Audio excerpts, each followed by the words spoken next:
It's a messy process over time. And messy isn't bad.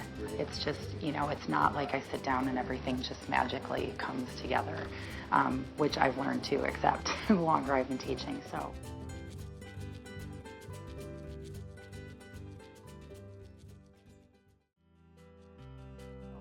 For me, there's 4 key components. So the first thing is modeling what I want from them. So if it's me, being vulnerable and sharing appropriate things with the kids to let them know that it's okay, for them to share things like that. If I tell them stories that relate to what we're learning about, that kind of opens the door for them, to feel comfortable with that.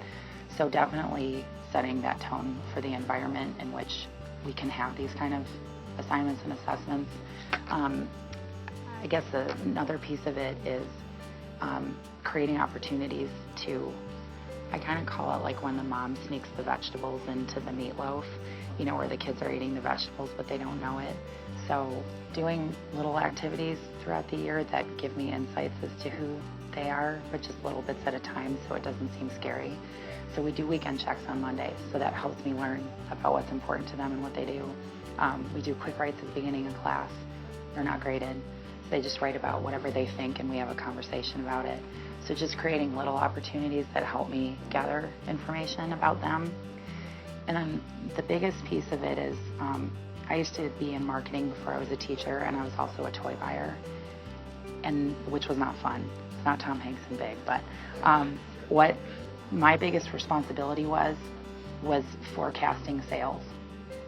So if I was going to forecast sales, I had to ask a billion questions. What time of year is it? Is there an ad? Is there a cartoon? Is there a movie? What's it in competition with? All these questions to help me figure out what I thought would sell. That process is the same for the kids. What time of year is it? Is prom coming up? Is there an ACT? Driver's licenses? What is happening in their world that I can put together and then figure out how to translate that into an assignment. And also just being aware, even on Facebook, what am I seeing my friends who are parents, what are they talking about? So just kind of always having that open ear to what's happening in the world to pull in, and then reflecting, and that includes the kids' opinions. So at the end of every project, what worked, what didn't, what would you do differently, what advice do you have for me? And that sounds linear, but it's not. Those are just the key components, and they all kind of revolve around each other throughout each unit.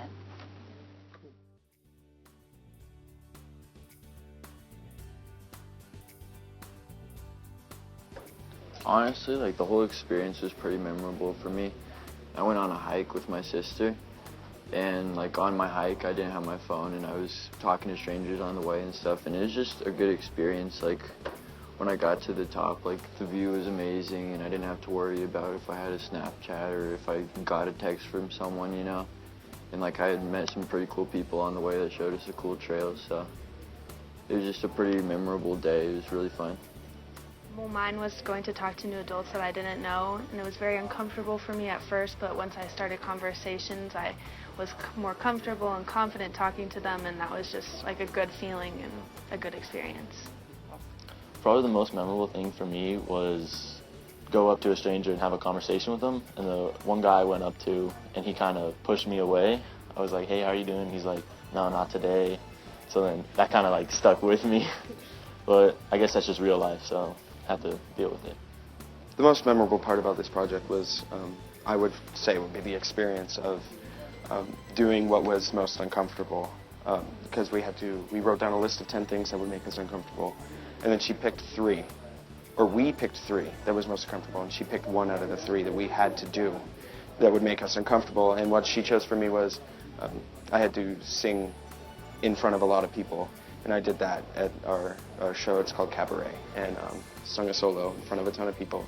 And that was, it went okay the first night, it went really well the second night, so it was a good experience, and I feel that was really memorable, and it will carry me into the future of performing arts.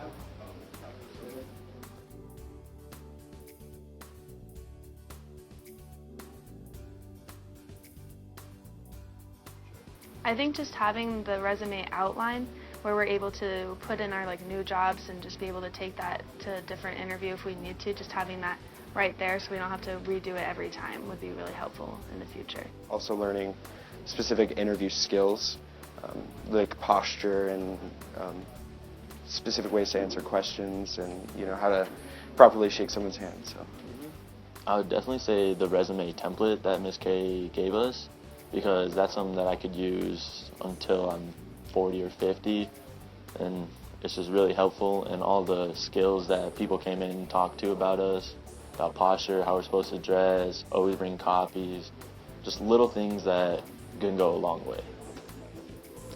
Just the interview skills, as long as making our own resumes as well.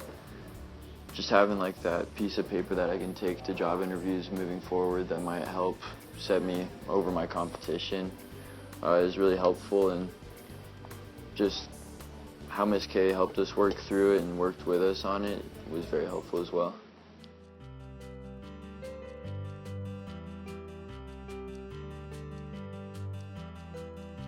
For the Comfort Zone project, one thing that I noticed this year, after going through all the projects, is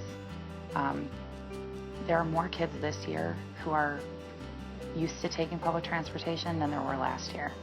So for me, that's kind of an aha, do I need to check in more specifically with them next year? How many of you, have taken public transportation? How do you feel about it? So maybe I have those kids walk, or maybe I ramp it up and say, well, okay, you're gonna plot out a route for me, and you're gonna do that research and stuff. Another thing I was thinking about, which I'm not sure if I'll do yet, is maybe I have everybody do one that's due on a certain date, and we talk through it. So maybe some of the kids who aren't necessarily sure, what I'm looking for, the depth, they're hearing different things their peers are coming up with, and then maybe the rest of the project is on their own and do it at the same time. I don't know. That's really the only thing at this point. I've noticed that it's pretty cool when kids give their parents a chance to be a part of it. So they'll say, hey Mom, these are the things Ms. K wants for her project. I turned it into questions. Can you ask me these questions? Because I can do that instead of writing it.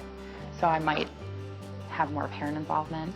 As far as the resume interview unit goes, next year I want to find out from the kids where they work and where their friends work. And then I want to reach out to those businesses and have them help, because it's sad to me that some of my students have said this was way more of an intense interview than I've had for my real job. And that's kind of a bummer. So maybe my kids can have an edge up. And then also maybe some people in our community might see, wow, we can really treat these kids like the thoughtful young adults that they are, and not just assume they're teenagers and are just looking for a quick job.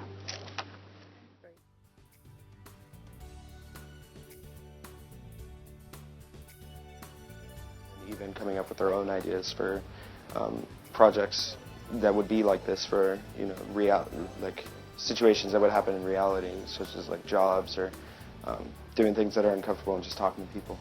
So. In my Comfort Zone project, the second people I talked to after the guy that pushed me away, they were actually English teachers, and I told them what we were doing, and they thought it was a really neat idea. They wanted to do something like that for their kids. So just her ideas are really nifty. They could gain just the ideas, not even if they went with this specific interview project or the specific Comfort Zone project. She just has a lot of good ideas when it comes to this kind of stuff. She's just trying to make the class more realistic and applied to our personal lives, and that's how, at least us four, that's how we've been getting into her class and getting engaged and actually enjoying it. So even if they didn't go with these specific projects, it would just help getting her mindset and her ideas down so they could build relationships with their students and just help them out in the long run as well. I think they could gain most classes are doing stuff for the class when we're doing stuff for real life. The Comfort Zone is helping us be more confident around people or whatever makes you uncomfortable, and then the resume unit is going to be used in your life for sure if you're looking to get into a job.